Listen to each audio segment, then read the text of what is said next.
ඉතින් අද මේ වීඩියෝ එකෙන් මම කතා කරන්න ලෑස්ති වෙනවා WhatsApp app එක use කරනවා. ඔයාගේ පෞද්ගලිකත්වය, ඔයාගේ privacy එක උදෙසා ඔයා අනිවාර්යෙන්ම on කරගන්න ඕනේ settings දෙකක් ගැන. ඉතින් මේ වීඩියෝ එක අන්තිම වෙනකම් බලන්න කියලා මම ඔයගොල්ලන්ට invite කරනවා. ඒ වගේම වීඩියෝ එක like එකක් දාලා අපේ subscribe කරන්න. මොකද ඉස්සරහට ඔයගොල්ලන්ට වැදගත් වීඩියෝ series එකක් එන්න තියෙනවා. ඒ වගේම comment section එකේ අනිවාර්යෙන්ම good කියලා comment එකක් දාන්න යන්න. මොකද ඒක මම motivate කරන ඔයගොල්ලන්ට තව contents ගේන්න. ඉතින් පෞද්ගලික contents ගේන්න බැරි වුණා මං හිතන් ඉන්න මේ අවුරුදු සතිය ඔයගොල්ලන්ට contents ටිකක් දාන්න.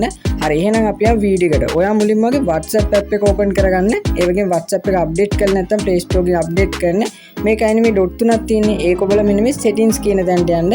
මේ settings කියන තැනට ගියාම ඔයාලට පේන්නේ නැති මෙන්න මෙතන තියෙනවා privacy කියලා option එක. මේ privacy කියන option එකට ගිහලා මේකේ පල්ලෙහාටම යන්න. මෙතන පල්ලෙහාට scroll කරන් ගියාම පස්සේ ඔයාලට පේන advanced කියලා option එක මෙන්න මේකට යන්න. දැන් ඔයාලට පේන්නේ නැති මේ වගේ options දෙකක් මෙතන එනවා.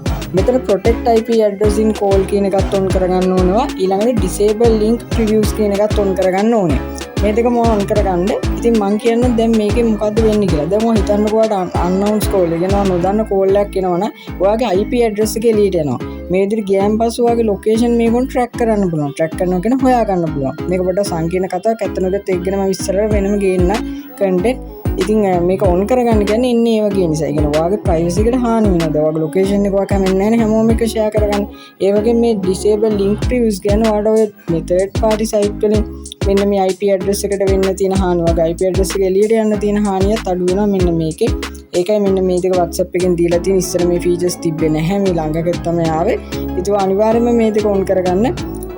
ඒ වගේම ඔයාගේ යාළුවොත් ඉතින් මේක ගැන නොදන්නේ නේද? එහෙනම් අනිවාර්යෙන් මේ වීඩියෝ එක share කරන්න අමතක කරන්නත් එපා. එහෙනම් ඔයගොල්ලෝ හැමෝටම සුබ දවසක්. අපි හෙටත් අලුත් වීඩියෝ එකකින් හම්බෙමු.